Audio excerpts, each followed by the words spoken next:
Welcome to This Explainer. Today, we're unpacking a concept that is honestly one of the most fascinating aspects of modern society, the legal fiction of corporate personality. To figure out exactly how a business magically becomes a person in the eyes of the law. And, maybe more importantly, we're going to look at when courts decide they've had enough and completely destroy that illusion. So, think about this for a second. Can an invisible entity own property, incur massive amounts of debt, and even commit a crime? I mean, it sounds like the plot of a sci-fi movie, right? But this invisible entity is actually the absolute bedrock of modern global commerce. From your local mom-and-pop shop to massive, faceless multinational corporations, this single legal device provides the entire structural framework for our industrial society.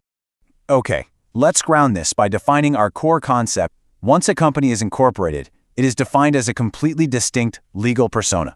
It operates totally independently of the actual human beings who compose it. It's an entity completely apart from its members. It gets its own rights, its own duties, and it's even endowed with perpetual succession.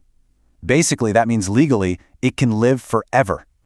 Section 1. Meet the legal person. Now, to really grasp the gravity of this, we have to contrast it with a traditional partnership. See, a partnership has absolutely no existence apart from its members. It's literally just a collection of individuals working together. But a company, the very second it's incorporated, it becomes a distinct legal persona. It's institutionalized. You can't just point to a piece of property and say, I own that because I'm a shareholder. Nope, the business belongs to the institution itself. Company law rests on this radically powerful idea of independent corporate existence. It lays out how incorporation allows you, the business owner, to basically step back, stop trading in your own person, and transfer all of that risk to this brand new invisible entity. Section 2. The Salomon Landmark Case. To understand the sheer power of this rule, we need to travel back to 1897 and look at a fascinating legal trap. There was a boot and shoe manufacturer named Salomon. He had a really thriving business. He decides to incorporate a company which he completely controls along with his family, and he transfers his business to it for £40,000. In payment, he takes shares and £10,000 in secured debentures, which basically means the company owed them money secured against its own assets. Well, less than a year later, a general trade depression hits, and the company goes into liquidation. And that brings us to this staggering number, £7,000. That is the exact amount owed to the company's unsecured creditors. But here is the catch. When the company liquidated, its total assets were only worth £6,000. And because Salomon held that secured debt of $10,000, he legally took all the remaining assets. He left the unsecured creditors with absolutely zero. Nothing. Naturally, those creditors were furious. They went to court arguing the company was a total sham, that it was literally just Salomon operating under a different name.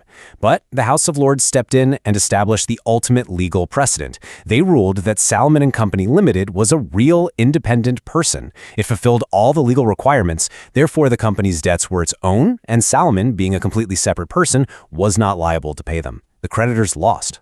Section 3. Perks of Incorporation. So what does this legal magic actually grant you? Well, the perks are pretty monumental. You get limited liability, meaning your personal risk is restricted just to the nominal value of your shares. You get perpetual succession, so the company easily outlives you. It owns separate property. In fact, you don't even have an insurable interest in the company's assets. And the company has the full capacity to sue and be sued entirely under its own name. And this magic is so strong, it can create some truly mind-bending real-world situations. Take the case of Lee versus Lee's Air Farming Limited. Mr. Lee incorporated a company, made himself the managing director, and then appointed himself as the chief pilot. Tragically, he died in a flying accident while doing company business. His widow sued the company for workers' compensation, and get this, she won. The courts ruled that the magic of corporate personality allowed Mr. Lee to be the master who created the company, and the servant working for it at the exact same time. Section 4. The Corporate Brain. Now, you might be wondering, if a company is a completely separate person, how does a lifeless, invisible entity actually think, act, and make decisions? This is where the brilliant organic theory comes into play. Lord Denning famously put it like this: a company may in many ways be likened to a human body. It has a brain and a nerve center which controls what it does. It also has hands which hold the tools, and those would be the everyday employees.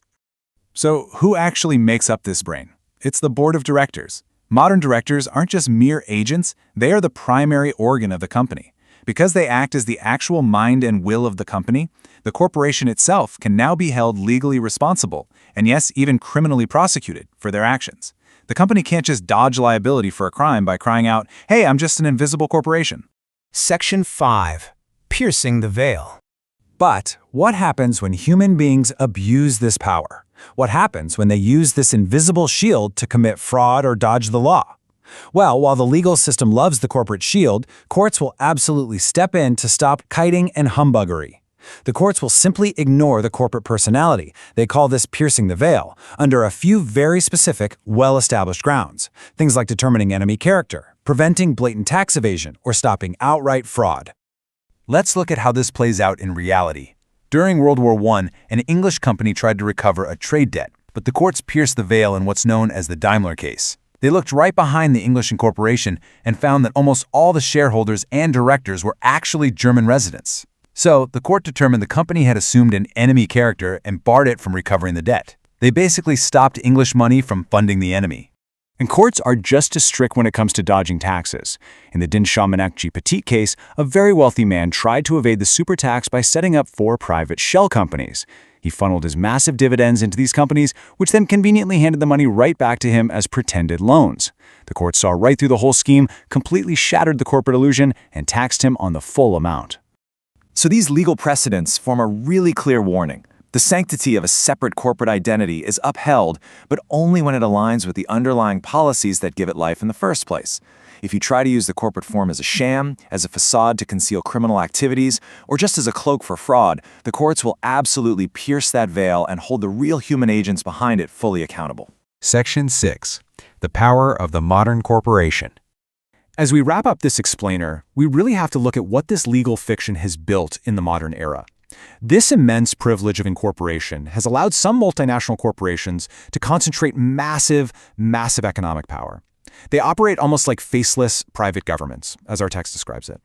They wield enormous power that affects the daily lives of laborers, consumers, and shareholders on a truly global scale. Which leaves us with a final provocative thought to ponder.